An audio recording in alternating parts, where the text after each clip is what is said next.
আজি আমি চৰকাৰৰ প্ৰতি মানে দুঃখজনক এটা মানে আস্থা হেৰুৱাই আমি দুঃখজনক অৱস্থাত আছোঁ কাৰণে আজি আমি ইয়াৰ এই আমাৰ মালিৰালগা প্লাছ হাটশিঙিমাৰী ফুলেশ্বৰ এই অত্ৰ অঞ্চলৰ মানুহ একগোট হৈ আজি আমি এটা মানে মিটিঙৰ আয়োজন কৰিছোঁ।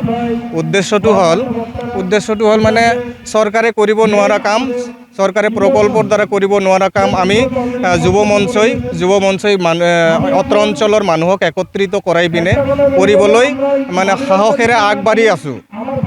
তো সেই উদ্দেশ্যে আজি ইয়াত মিটিংখন এৰেঞ্জ কৰা হৈছে।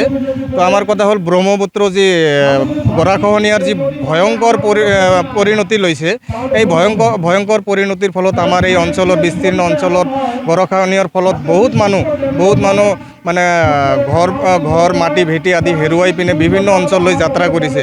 তো আৰু যিখিনি অৱশিষ্ট এৰিয়া বাকী আছে এইখিনি অঞ্চল মানে আমি মানে ভালদৰে যাতে ৰক্ষণাবেক্ষণ দিব পাৰোঁ তাৰে এটা প্ৰকল্প আমি যুৱ মঞ্চই অত্ৰ অঞ্চলৰ মানুহক লৈ মানে কাৰ্যকৰী কৰিবলৈ চেষ্টা কৰিছোঁ।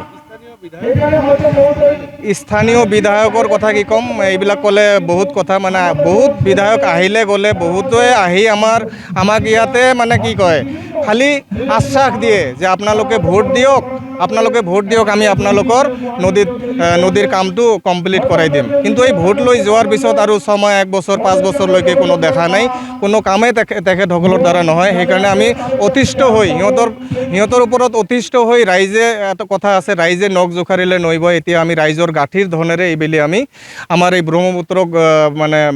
ব্ৰহ্মপুত্ৰৰ গৰাখহনীয়া ৰোধ কৰিবৰ কাৰণে এটা প্ৰকল্প হাতত লৈছোঁ। এতিয়া সক্ষম হ'ব পাৰিম নোৱাৰিম এইটো পিছলৈ দেখা যাব, কিন্তু আমি উদ্যোগ এখন হাতত লৈছোঁ। ফুলেশ্বৰ গাঁও পঞ্চায়তৰ সচেতন মহল ৰাইজে আজি এখন সভা পাতিছোঁ। এই সভাৰ উদ্দেশ্য আছিল আমাৰ যি দক্ষিণ অসমৰ মানকাছৰ জিলা, এই মানকাছৰ জিলাত যি ধৰণে ব্ৰহ্মপুত্ৰৰ গৰাখহনীয়া চলাই প্ৰত্যেক বছৰে গৰাখহনীয়া চলাই মানে আমাৰ জিলাখনৰ আধা অংশ মানচিত্ৰৰ পৰা নাইকিয়া ইতিমধ্যে হৈ গ'ল। আমি চৰকাৰৰ ওপৰত আস্থা হেৰুৱাই, চৰকাৰ মন্ত্ৰী বা MLA MP-ৰ ওপৰত আস্থা হেৰুৱাই আমি নিজে ৰাইজৰ টকাৰে ৰাইজৰ গাঁঠিৰ ধনেৰে এই ব্ৰহ্মপুত্ৰ নদীৰ গৰাখহনীয়া কাম আৰম্ভ কৰিম বুলি ভাবি এইখন সভা আহ্বান কৰিছোঁ। আৰু আজি ৰাইজৰো ভালকৈ সঁহাৰি দিয়া আছে।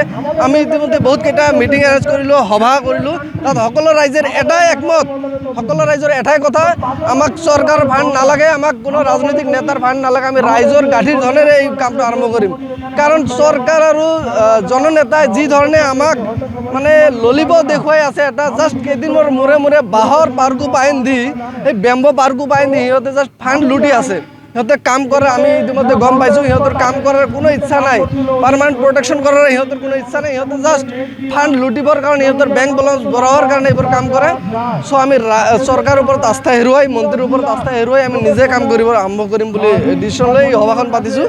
আৰু কিছুমান কাম আছে আমি চৰকাৰৰ ভৰসাত বহি থাকিব নোৱাৰোঁ, নিজৰ কামক নিজে কৰিব লাগিব, সেইকাৰণে আমি কামটো আৰম্ভ কৰোঁ। আমাৰ ইতিমধ্যে সভাত এটা আলোচনা হ'ল, সেই আলোচনা মৰ্মে আমাৰ যি মালিৰালগা গাঁও পঞ্চায়তৰ নেৱাজেছপুৰ 0 পইণ্ট, সেই নেৱাজেছপুৰৰ পৰা আমি কোকৰাঢাঙলৈ যিমান দূৰ সম্ভৱ, যিহেতু এইটো চৰকাৰৰ ফাণ্ড নহয়, ৰাইজৰ ফাণ্ড, যিমান পইচা হ'ব তেনেকৈ আমি কামটো আগবঢ়াই যাম। 15টাৰ পৰা 20টা গাঁও ছেভ হ'ব। এইটো কাম যদি আমি ছাকচেছ কৰিব পাৰোঁ, 15ৰ পৰা 20টা গাঁও ছেভ হ'ব। আমাৰ তাৰ ভিতৰত 2টা গাঁও পঞ্চায়ত, মালিৰালগা গাঁও পঞ্চায়ত আৰু ফুলেশ্বৰ গাঁও পঞ্চায়ত, সেই 2টা গাঁৱৰ আণ্ডাৰ যিকেইখন গাঁও আছে চব গাঁও ছেভ হ'ব।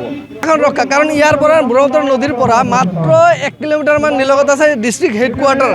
সেই হেডকোৱাৰ্টাৰত এটা ভাবুকিৰ পৰিৱেশ সৃষ্টি হৈছে, সেইটো ছেভ কৰা আমি নিজেই দায়িত্ব লৈ এই কামটো আৰম্ভ কৰি দিম।